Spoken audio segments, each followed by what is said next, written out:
So I've got some friends, Jewish friends from Israel. Shalom alaikum. Shalom alaikum. Nice to meet you. Okay. I'm a Muslim, but we say similar things. If you're from Israel, you know we say assalamu alaikum, which means the same thing.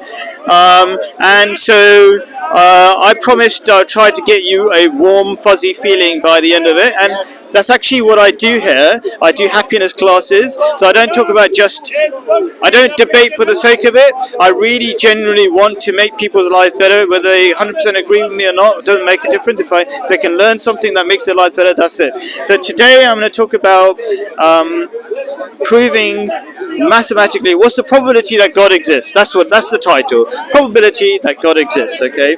What probability are you starting with?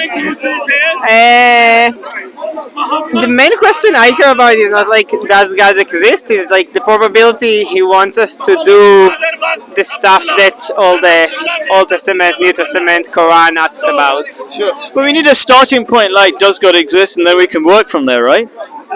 All right, I'll go with that. Sure. Let's go with that. And the reason why that's important, let's just give a background, is because if you have a certainty that God exists, okay, and this probability thing is the beginning of that journey, you can have a personal, direct relationship with God as well, and that'll be another video, I suppose. Then you have certainty about why everything is happening is for your benefit as well, and these are things I'll work on, but you have to start off with God exists, and it is a beautiful journey.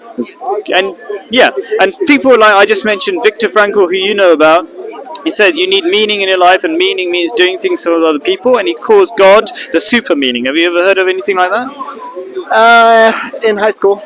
Yeah.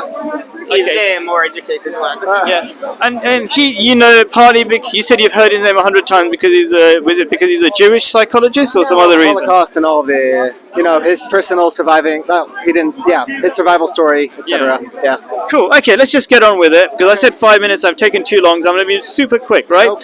Okay, let's see how fast I can do this. So, All right, warm feeling. okay. So, have you heard of hemoglobin? Of?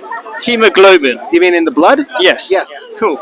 Okay, so it's made of chains, 4 chains, but imagine they put 4 chains together. There's about 500 amino acids stuck together, right? Each of them have got 22 possibilities. But I'm gonna try to make this not complicated because I'm a maths teacher. And I'm looking at your eyes, and it feels like, oh my gosh, this is gonna be confusing. Was that the eyes that you were giving me? No, like he's the educated in people stuff, but I've got a bachelor's in maths. Oh, I was completely wrong then. Yeah. Okay, so I'll explain it the fairly simple way anyway, right? Okay, so each of those amino acids, you got 22 options, but let's call it 20 options. It's an easier number to memorize, and it's okay. So, do you know, like, if you want to work out the probability of, let's say, 3 amino acids, where and you have to have it in the right order.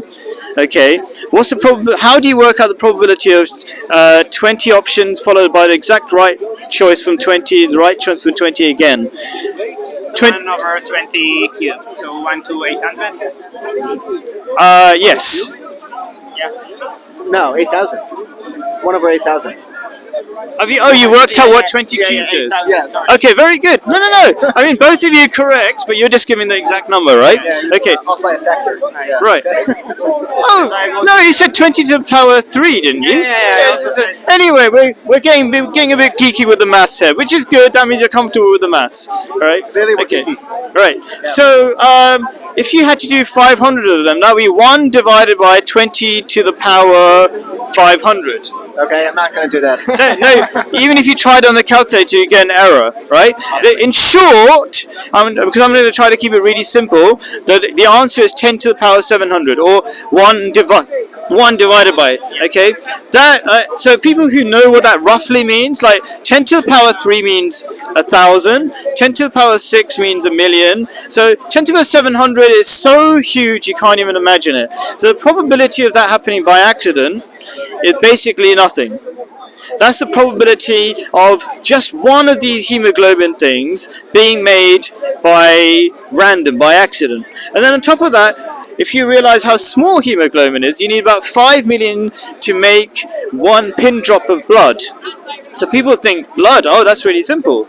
but it's not. It's actually a really clever, well-designed thing.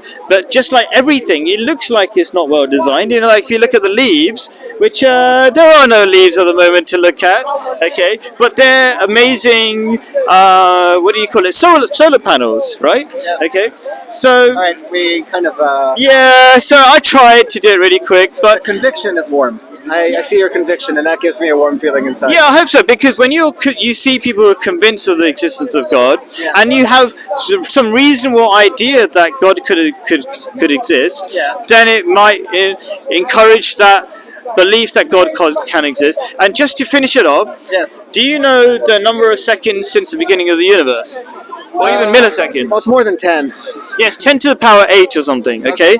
So compare that with the probability that, you know, something, hemoglobin is made by accident. If you divide it, even if you had loads of accidents in the beginning of the universe, you still wouldn't have, the probability of that happening is something like still 10 to the power 700, because it was actually more than 700, 746. So basically, you maths geeks will roughly understand that there's no chance of even one drop of blood, never mind a heart and everything being made by accident, even if you had accidents in the beginning of the universe.